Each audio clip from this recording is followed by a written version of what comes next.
You know, it's just too much. Just just all encompassing. The fucking just I don't know what else to call it. I mean, it's like a true dystopia. You know, like holy fuck, dude. 10 years ago, please, right? Like even that was good enough.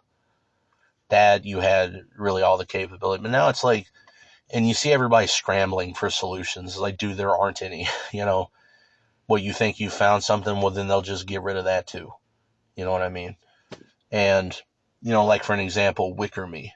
I used that one time, like to put in perspective. I think it was like 2020 that I used it. I talked to an individual one single fucking time with that. Well, a couple years ago, because I was there, I'm officially sick of Discord and like YouTube comments and like whatever other avenue they're supposedly be. It was like, let me try this again. Well, I installed it and it said that it was like offline or whatever, and I'm like, what? I didn't even know it was like a server based thing, right? And apparently Amazon bought them out. I love when these companies do a startup just to get acquired like that. Just this bootstrapping shit these fucking humans do.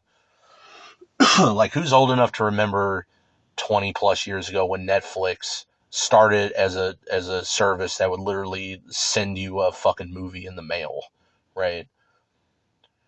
It's like, I don't know if they do it anymore, but there's this dude I used to talk to years ago in Canada saying that it actually stuck around like that for a while over there. Now, of course, they're just a TV thing, but it stuck around in certain areas because, like, parts of Canada, the internet was so bad that, like, for an example, it was actually faster to like put like if you wanted to give files to somebody, it was faster to put them on a flash drive and mail it to them than to try to like download it from them, right? Like shit like that. So the subscript, like these mail services, like what Netflix started as. I remember it, when I was, younger. It was like 20 years ago. But Netflix, that's how they start. Basically like a portable blockbuster. And don't you wish that would make a comeback? Um, but like Netflix, for example, they bootstrap themselves by being a good service at the start. And the selling point is that you can just give your login to your friends or whatever, and then they use it, see all the stuff on there, and like, oh, hey, I want that too. And then they buy it themselves. It's like, hypothetically, every single individual that has ever used Netflix, at least back then, could have all been logged into the same account. But they didn't. Like, literally, the fact that they could try it essentially for free, determine that they valued it enough, and then pay for it is what got them famous in the first place. And then once they get all the money, they take all the features away and lock everything down because now they don't need your money, right? YouTube did that, right? Google did that. Google was like the only search engine pretty much. I mean, I used Ask Jeeves and Alta Vista and all that shit back in the day. Um, but Google was a phenomenal search engine. Well, that was their basis to make a bunch of money and then lock everything down and you see the fucking pattern. Well, I guess that's what Wicker Me was. Let's make a service that works, sell it to some mega corporation because we only care about ourselves and what we get out of it, and fuck the users. So maybe a year or two back, I tried it again. I was going to try it again, and I see, I was like, fuck it, and I just re-uninstalled it. Whatever. But my point being with bringing that up is, if you're trying to use a website or a program or whatever to communicate with others, because now you're seeing data breaches with Discord and all these programs that are actually backdoors. So it doesn't matter if it's end-to-end encrypted because they're just, if they're just looking straight at it, right? It doesn't matter how many locks are on the door if you just let the motherfucker walk in, right? Type of thing. Um, there is never going to be any sort of privacy or anonymity. They pretend like those are different things. Whatever. The fact that I can't remember what the difference is supposed to be is because it's made up. But you know, if you keep looking for these solutions of like messaging clients and all that, it's going to get compromised at the end of the messaging client, right? It really doesn't matter. I mean, for an example, you're saying stuff in a Discord server. Well, anybody can join. oh, okay, you vet individuals when they join. Okay, well, they could be compromised and not know it, right? You see what I'm saying? So the only thing that would be like really private is just like so the main thing of security of computing and like communications is the encryption part of that.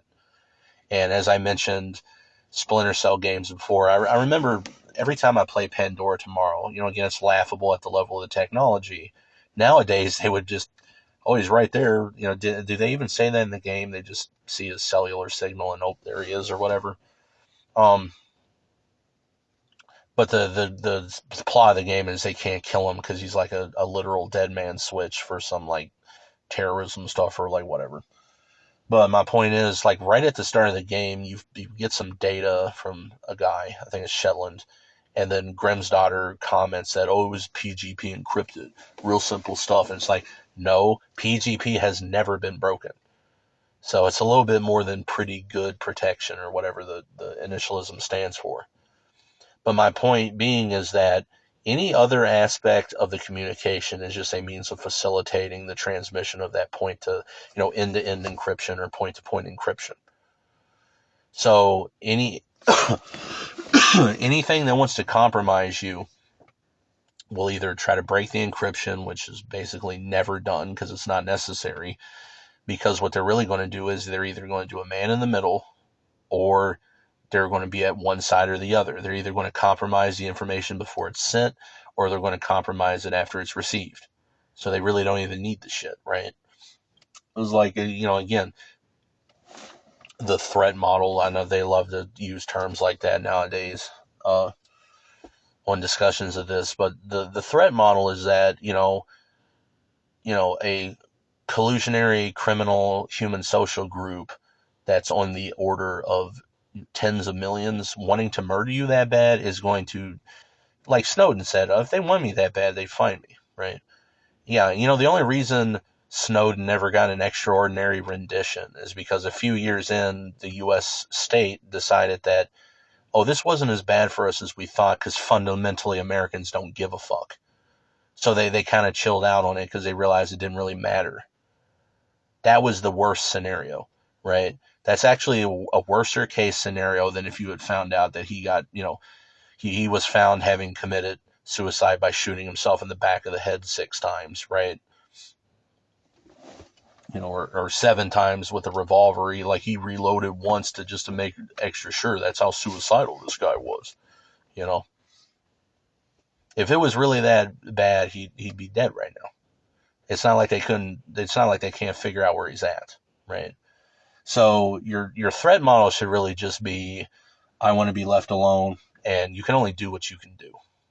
The issue is the fact that, all these alternatives, I mean, think about it.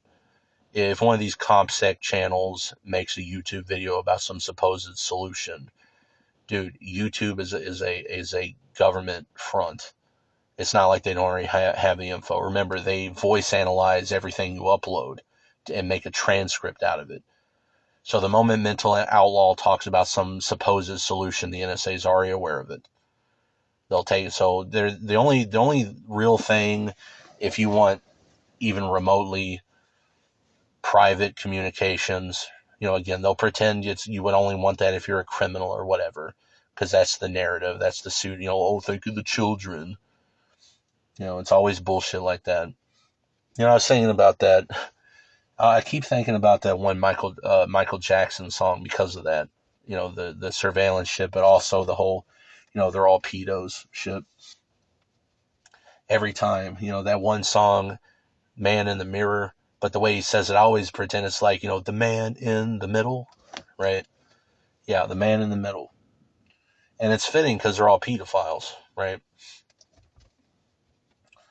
Um, and I used to believe that, like some other individuals I watched in the past, I can't believe Michael Jackson ever did that. But then years and years of just seeing all the bullshit, and finally one day I realized it's like, nah, he didn't do anything. When these cops are fucking kids all day, left and right, and we know about it, and nothing's being done to them, but they want to throw every Z-list celebrity or black motherfucker or whoever it is under the bus off of allegations with no proof, then that means he's fucking innocent. All right, period. Michael Jackson never did shit, right? It's such an obvious distraction tactic. Every time you see Bill Cosby or whoever getting false, or Andrew Tate, that's where it really clicked for me. I was like, really, this doofus is a sex trafficker? Are you kidding me? And it's like, fuck, man, all these government criminals that we know about through the Epstein shit, and you want to pretend it was always Andrew Tate the whole time. And then I was just like, all right, well, this is beyond bullshit. Um, but so they'll have whatever narratives they want to have. Sometimes motherfuckers just don't want all their shit out in the open because they just don't want to, right? You know, I'm one of the most open individuals. Anybody who's watching any of my other alt accounts knows I've talked about shit fucking nobody talks about. Hyper personal shit, you know, and that is beyond not what I give a fuck about. I give a fuck about getting to choose what I say to somebody. So for an example, if I'm in an area of homosexual persecution, yeah, I'd rather motherfuckers not know I'm homosexual, right? Like, wanting privacy is not because you're like evil or whatever. I know humans love to pretend that, you know. Now, cops want, privacy, but they're not evil somehow, right?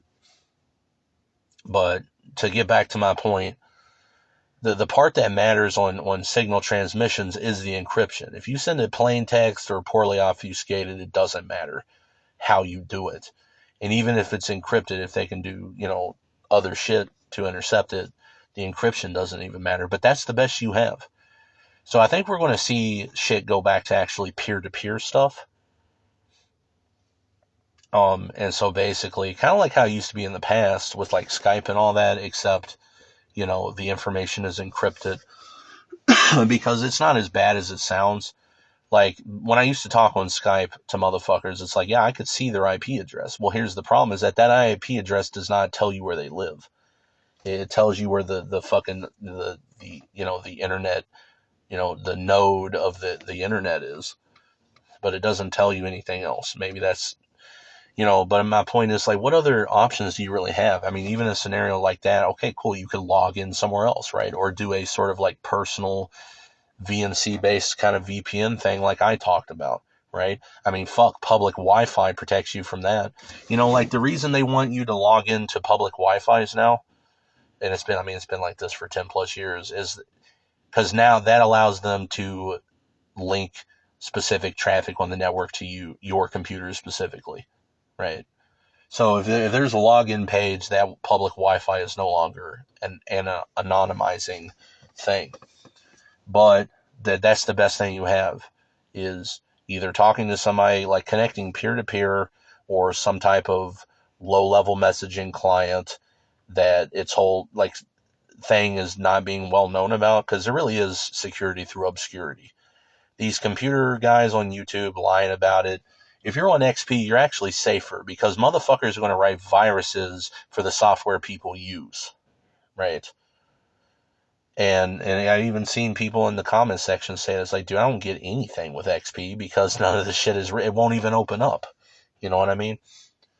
But so it's got to be either you direct peer to peer, or it's some kind of small time messaging app. And the real crux of it is that it's end to end encrypted. Now at that point, they can compromise you, they can compromise the individual, and then the encryption doesn't matter.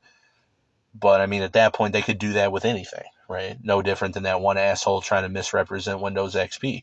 Well, fuck, if you connected any other operating system directly to a modem with no firewalls, it's going to get infected too, retard. So motherfuckers have to understand that there's only so much you can do. But if they're going to take the internet to where you can't, how long until that, right? How long until the ISP just sends a letter, to your door, just saying, oh, you can't use the internet anymore till we verify all the users' identities. And now it doesn't matter, right? Or you're required to have a particular subnet on the network legally. And if you try to go around that, now getting a fucking extraordinary rendition or whatever. So they're just at a point, there's only so much you can do, and even that's going to go away. and it's just a prison reality. I don't know what else to say.